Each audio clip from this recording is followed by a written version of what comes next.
بسم اللہ الرحمن الرحیم۔ گمنام ایرو کے معزز ناظرین، السلام علیکم۔ آئیے چلتے ہیں کہانی کی طرف۔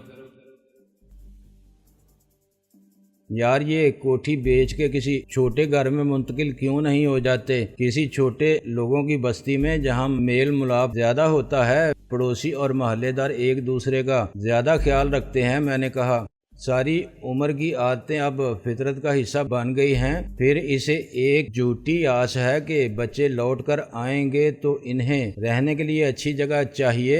اول تو وہ آنے والے نہیں، اور آئے تو ان بوڑھوں کے ساتھ کون رہے گا؟ وہ نئی کوٹھیاں بنائیں گے اپنی اپنی۔ دوسرے کا بھی کچھ ایسا ہی معاملہ ہے، اس کے بچے ملک سے باہر تو نہیں ہیں مگر یہاں الگ رہتے ہیں، بھول گئے ہیں ماں باپ کو۔ ساری عمر محنت اور مسلسل قربانیوں نے بچوں کی پرورش کرنے والے اور بڑھاپے میں سکھ آرام کا خواب دیکھنے والے تنہا رہ گئے ہیں۔ یہی ہے ان کا مسئلہ۔ اگر آج ان کے بچے واپس مل جائیں انہیں تو وہ پھر نارمل ہو جائیں گے۔ میں نے سارا ہلایا، غالباً بہت جلد ہمارا معاشرہ بھی بوڑھے لوگوں کا ٹھکانہ اور ہوم کو سمجھنے لگا ہے شاہ جی، ڈاکٹر عائشہ نے کہا۔ آخری عمر کے اکیلے پن نے انہیں نفسیاتی مریض بنا دیا ہے، ورنہ وہ بالکل ٹھیک ہیں، کار آمد ہیں اور مصروف رہنے کی ضرورت محسوس کرتے ہیں۔ وہ کیا کریں، اس سوسائٹی کے نزدیک تو وہ نکارہ پرزے ہیں جن کی اس تیز رفتار مشینی زندگی میں کسی کو ضرورت نہیں۔ میں نے کہا کیا یہ پہلے سے ایک دوسرے کو جانتے تھے؟ نہیں، ان کی ملاقات یہاں ہوئی، 6 مہینے میں دوست بن گئے۔ ہماری ایک لائبریری بھی ہے، وہاں انہوں نے شرلاک ہومز کی کہانیاں پڑھی۔ دونوں کی دلچسپی اتنی بڑی کہ ایک شرلاک ہومز بن گیا، دوسرے نے ڈاکٹر واٹسن کا کردار قبول کر لیا۔ یہاں سب ایسے ہی کسی معمولی سے ذہنی خبط میں مبتلا ہیں۔ ان کا عام رویہ بالکل ٹھیک ہے، نہ وہ بے وقوف ہیں اور نہ پاگل، بس الٹی سیدھی باتیں کرتے ہیں، خواب و خیال کی دنیا میں رہتے ہیں اور حقیقت سے تعلق رکھنا نہیں چاہتے۔ اتنی ہمت نہیں ہے ان میں کہ آج کے سنگین حقائق کو تسلیم کریں، یہ فرار میں پناہ ڈھونڈتے ہیں۔ میں نے کہا ان سے کوئی ملنے نہیں آتا، آ جائے کبھی کوئی غلطی سے تو یہ ملنے سے انکار کر دیتے ہیں۔ ملاقات کبھی خوشگوار نہیں ہوتی، زیادہ تلخی پیدا کرتی ہے۔ تو کیا اب یہ ہمیشہ یہیں رہیں گے؟ نہیں، مہینے 2 مہینے یا سال 6 مہینے میں ان کو گھر یاد آنے لگتا ہے۔ ہمارے علاج سے ان کی ذہنی کیفیت نارمل ہو جاتی ہے، پھر چلے جاتے ہیں، دوسرے آ جاتے ہیں۔ یہ سلسلہ ایسے ہی چلتا رہتا ہے۔ کبھی کوئی لوٹ کے آیا؟ ہاں، یہ بھی ہوتا ہے، ڈاکٹر عائشہ نے کہا، مگر بہت کم۔ یہ لوگ خود آتے ہیں یا کوئی انہیں چھوڑ جاتا ہے؟ ڈاکٹر عائشہ نے کہا، ایک کو بیوی چھوڑ گئی تھی امریکہ جانے سے پہلے، کیونکہ شوہر امریکہ جانے پر کسی صورت راضی نہیں تھا۔ دوسرے کو بیٹا چھوڑ گیا تھا، کچھ دن ہم نے زبردستی روکا، پھر انہیں اپنے جیسے ہم خیال بوڑھے مل گئے تو ان کا دل لگ گیا۔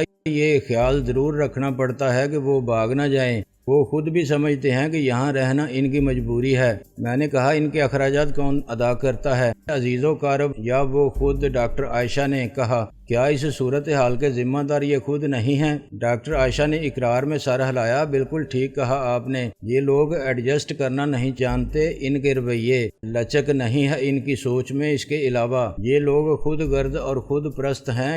یہی عمر ہمارے ہے، بچے ہمارے بھی نہیں ہیں مگر ہم فارغ نہیں بیٹھے ہیں۔ خوشی حاصل کرنے کا واحد ذریعہ بیٹے پوتوں کی خدمت گزاری اور جذباتی وابستگی نہیں ہوتی۔ آپ چاہیں تو ساری دنیا کو اپنا سمجھ سکتے ہیں، ان کو اپنے اصول، اپنا اختیار، اپنی دولت اور جائیداد زیادہ عزیز ہے۔ چلو اولاد نہ صحیح، بہن بھائی ہوں، بھانجے بھتیجے ہوں، نہ جانے کتنے قریبی عزیز ہوں گے جن کے پاس سر چھپانے کا ٹھکانہ نہیں ہوگا۔ آپ انہیں ساتھ رکھیں، کوئی بھی نہیں تو بے گھر اور بے سہارا کے محتاج بہت ہیں۔ آپ کوٹھی میں اسکول چلائیں، اسپتال بنائیں، سوشل ورک کریں، لائبریری جائیں، کلب جوائن کریں، گھومیں پھریں، دنیا دیکھیں۔ خود کو مصروف رکھنے اور کارآمد بنانے کے ہزار وسیلے ہیں۔ کار خیر کے لیے وقت بھی ہے اور پیسہ بھی۔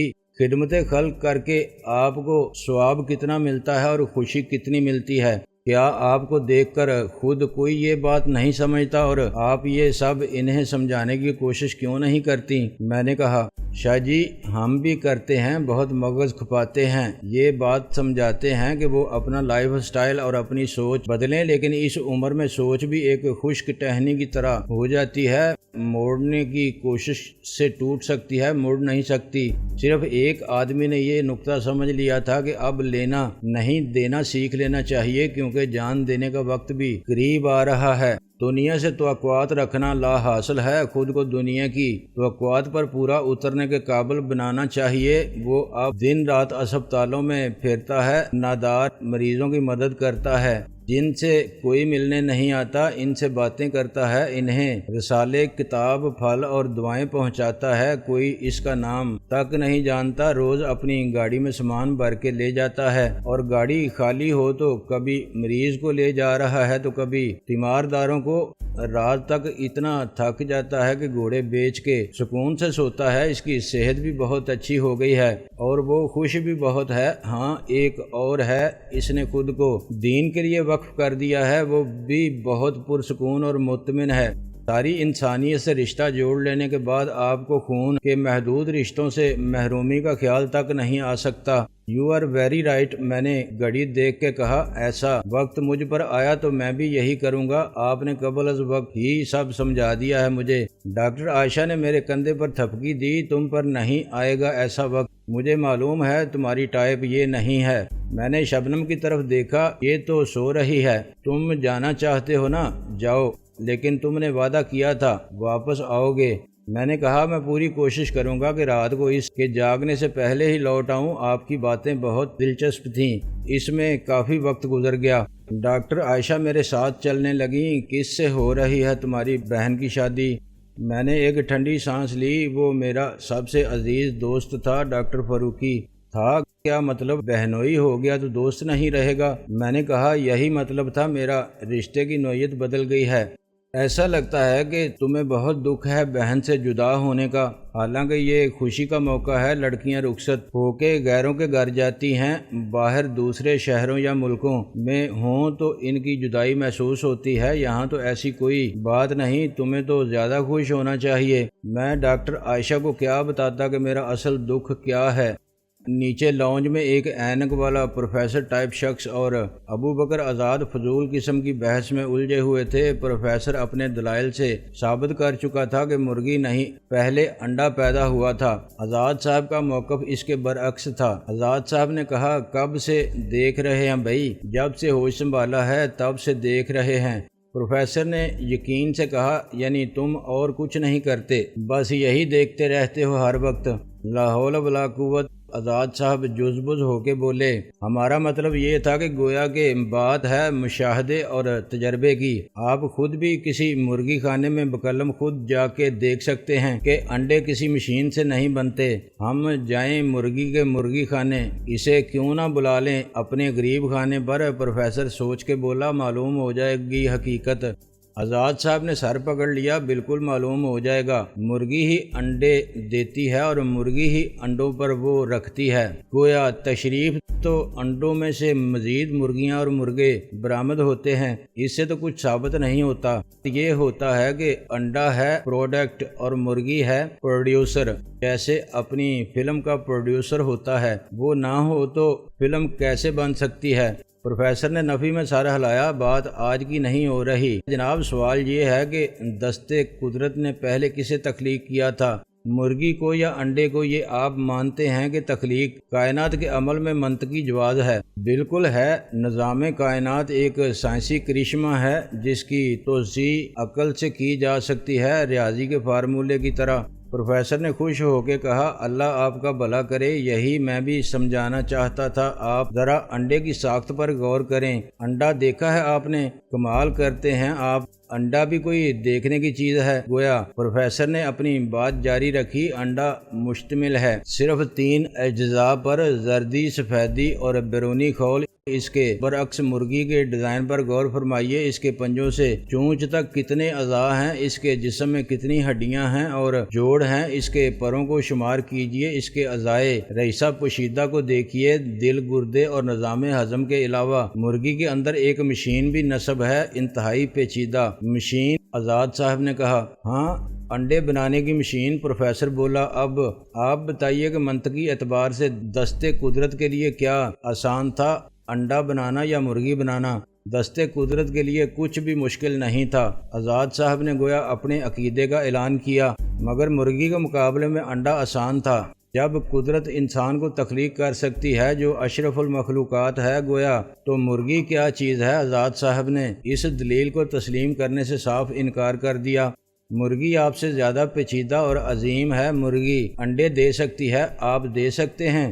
آزاد صاحب نے میز پر مکہ مارا، ایسے تو مرغی بھی بہت کچھ نہیں کر سکتی، مثلا وہ اخبار کی ایڈیٹر نہیں ہو سکتی گویا ہماری طرح۔ اس مرحلے پر میں نے دخردار معقولات کیا، آپ دونوں جاہل ہیں، یہ بحث بے نتیجہ ہے۔ پروفیسر نے چونک کے مجھے دیکھا، اچھا وہ کیا حقیقت ہے؟ میں نے کہا، دراصل بات یہ ہے کہ مرغی اور انڈا ایک ساتھ بیک وقت پیدا ہوئے تھے۔ یہ آپ کیسے جانتے ہیں؟ پروفیسر نے کہا۔ میں نے کہا، خدا کے حکم سے کیا نہیں ہو سکتا، جو اس میں شک کرے وہ کافر۔ کیوں آزاد صاحب؟ آزاد نے سر ہلایا، انا للہ علی کل شیء قدیر۔ بس اچانک مرغی نے آنکھیں کھول کے اپنے قریب پڑے ہوئے انڈے کو دیکھا اور خدا کے حکم سے اس پر بیٹھ گئی۔ میں نے کہا، یہ کیسے ہو سکتا ہے؟ پروفیسر نے کہا۔ میں نے کہا، اس لیے کہ انڈا نہ مرغی کو دیکھ سکتا تھا اور نہ اس پر بیٹھ سکتا تھا۔ آئی بات سمجھ میں؟ پروفیسر کے چہرے پر تجسس سے حاصل ہونے والے علم کا نور پھیل گیا۔ اس نے بڑی عقیدت کے ساتھ مجھ سے مصافحہ کیا۔ تم نے مسئلہ حل کر دیا بھائی صاحب۔ اس کے جاتے ہی میں نے آزاد صاحب کو اٹھنے کا اشارہ کیا، آپ بھی حد کرتے ہیں، یہاں بیٹھے اس فضول شخص سے فضول بحث میں وقت ضائع کرتے رہے۔ اوپر آ کے شبنم کو نہیں دیکھا، وہ خاموشی سے سر جھکائے باہر آ گئے اور چلبلی کی بائیں ہاتھ والی سیٹ پر بیٹھ گئے۔ مجبوراً مجھے پھر ڈرائیونگ کی ناخوشگوار ذمہ داری سنبھالنا پڑی۔ چلبلی کسی دھکم پیل اور زور زبردستی کے بغیر سٹارٹ ہو گئی تو میں نے سکون کا سانس لیا۔ آزاد صاحب نے کہا، ہم نے سوچا کہ جب تم بقلم خود لحظہ فرما رہے ہو شبنم کو، تو ہمارا اس کو دیکھنا کیا ضروری ہے؟ میں نے کہا، صاحب کیوں نہیں کہتے کہ آپ ڈرتے ہیں اس کا سامنا کرتے ہوئے؟ ڈر کیسا برخوردار، ہم اسے بچپن سے دیکھ رہے ہیں۔ 55 کے ہو گئے، گویا اس وقت تمہارا ملنا ہی بہتر تھا۔ بقول فلمی شاعر، تمہیں نے درد دیا ہے، تمہیں دعا دینا۔ لیکن یہ بھی سچ ہے گویا کہ ہم اسے دکھی دیکھتے تو مزید دکھی ہوتے خود بھی، کیونکہ کسی حد تک ہم اپنے آپ کو بھی قصوروار سمجھتے ہیں۔ گویا اگر ہم نے بقلم خود یہ فرض نہ کیا ہوتا کہ وہ بڑی ہو گئی ہے تو عاقل، بالغ اور خود مختار بھی ہو گئی ہے، گویا خود ذمہ دار ہے اپنے معاملات کی۔ اگر ہم حسب سابق کچھ خبر رکھتے ہیں اس کے مسائل کی تو نوبت یہاں تک نہ آتی شاید، لیکن مصلحت کے تقاضے اپنی مجبوری بن گئے تھے۔ گویا تمہاری عمر کے نوجوان بڑے الرجک ہو جاتے ہیں بزرگوں سے۔ کوئی سمجھائے کہ میاں آگے کنواں ہے تو جواب ملتا ہے کہ ہماری مرضی، ہم گرنا چاہتے ہیں تو زندگی ہماری ہے یا آپ کی، خاموش رہیں اور انہیں گرنے دیں کنویں میں تو خود اپنی نظر میں قصوروار۔ گویا بخدا ہم نئی نسل کو برا نہیں کہہ رہے ہیں، یہ سلسلہ تو ایسے ہی چلتا ہے۔ والد بزرگوار اللہ انہیں جنت میں سکون عطا کرے، سخت نالاں رہے ہماری ناخلفی سے گویا، اور جد امجد نے تو کئی بار آگ فرمایا۔ ہمارے والد ماجد کو شیطان لعین کی مشکوک اولاد قرار دیتے تھے۔ انہیں بڑا اچھا سا نام ہے انگریزی میں اس کا، جو مسئلہ ہے گویا جنریشن گیپ۔ میں نے کہا، اللہ تمہارا بھلا کرے۔ وہ خوش ہو کے بولے، ہماری نظر کا فطور ہے یا دماغ میں خرابی ہے کہ ہمیں نئی نسل میں کوئی خرابی ہی نظر نہیں آتی؟ آگ کیے جانے کے قابل لگتے ہیں ہمارے جیسے بزرگ۔ میں نے کہا، ایسا مت کہیے، آج بھی شبنم کو اتنی ہی ضرورت ہے آپ کی جتنی آپ کو شبنم کی ہے۔ نہیں عزیز من، ہم جانتے ہیں کہ اسے کس کی ضرورت ہے۔ میں نے کہا، مجھے امید ہے کہ اب وہ ٹھیک ہو جائے گی۔ اس نے شاہ عالم کے وجود کو تسلیم کر لیا ہے پورے یقین کے ساتھ۔ آزاد صاحب نے سر ہلایا، اس کے مسائل صرف جذباتی تھے، شاہ عالم مل گیا، اسے تو گویا اسباب ہی ختم ہو گئے ذہنی انتشار کے۔ میں نے کہا حضرت یہ کہنا قبل از وقت بالکل غلط ہے کہ اسے شاہ عالم مل گیا ہے، میں نے صرف یہ کہا ہے کہ اب اس کے ذہن میں کوئی کنفیوژن نہیں رہا، اس نے شاہ عالم کو شناخت کر لیا ہے۔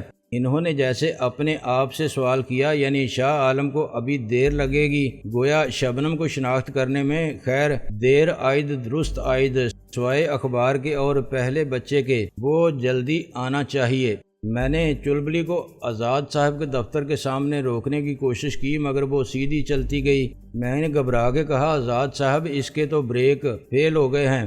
وہ اطمینان سے باہر دیکھتے رہے، کوئی بات نہیں تم گاڑی روکو۔ میں نے کہا آپ بھی کمال کرتے ہیں، گاڑی کیسے روکوں؟ بھئی جیسے ہم روکتے ہیں۔ میں نے گاڑی کو فرسٹ گیئر میں ڈالا تو اس نے ایک جھٹکا لیا اور رفتار بہت کم ہو گئی۔ ایک ریڑھی والے، ایک فقیر اور ایک کھمبے کو بچانے کی کوشش میں گاڑی دائیں بائیں لہرائی، تاہم مجھے اتنی مہلت مل گئی تھی کہ میں نے کلچ دبا کے چوتھا گیئر ڈال دیا۔ گاڑی رک گئی تو میں نے سکون کا سانس لے کر خدا کا شکر ادا کیا کہ کوئی حادثہ نہیں ہوا، لیکن آزاد صاحب کا خیال یہ تھا کہ اس میں میرا کوئی کمال نہیں، چلبلی کے بریک تو فیل ہوتے ہی رہتے ہیں، مگر ٹکر اس نے آج تک کسی کو نہیں ماری، یا ماری تو وہ کوئی انسان نہیں تھا۔ اس کی زد میں ایک ٹیلی فون کا کھمبا، فیملی پلاننگ والوں کا ایک سائن بورڈ، عوامی بیت الخلا کی ایک دیوار اور کارپوریشن کا کچرا لے جانے والے ٹرک آئے دو بار اسے روکنے کے لیے۔ آزاد صاحب نے چلبلی کو فٹ پاتھ پر چڑھا دیا۔ پہلی بار چلبلی سے قسمت کا حال بتانے والے سارے لفافے روندے گئے، مگر نجومی اور اس کا طوطا محفوظ رہے۔ دوسری بار اس نے فٹ پاتھ پر سجائے جانے والے کلینک کا ملبہ کر دیا، مگر قبلہ حکیم صاحب صاف بچ گئے۔ بعد میں آزاد صاحب نے نجومی اور حکیم دونوں کو ناجائز تجاوزات قائم کرنے کے جرم میں بند کرا دیا، حالانکہ انہوں نے تو جائے واردات پر آزاد صاحب کے ساتھ جو دست درازی کی تھی، اس پر اقدام قتل کا مقدمہ بھی بن سکتا تھا۔ میں نے چلبلی کو دھکیل کر سڑک کے کنارے پر کھڑا کیا۔ آزاد صاحب نے کہا اسے چلبلی کا معالج خصوصی مستری دل محمد بقلم خود لے جائے گا۔ وہ جتنا بڑا انجینئر تھا اتنا ہی بڑا آزاد صاحب کا مداح اور شاعر بھی تھا۔ اس کا دعویٰ تھا کہ ٹرکوں اور رکشوں کے پیچھے لکھے ہوئے بیشتر اشعار اس کی پرواز فکر کا نتیجہ تھے۔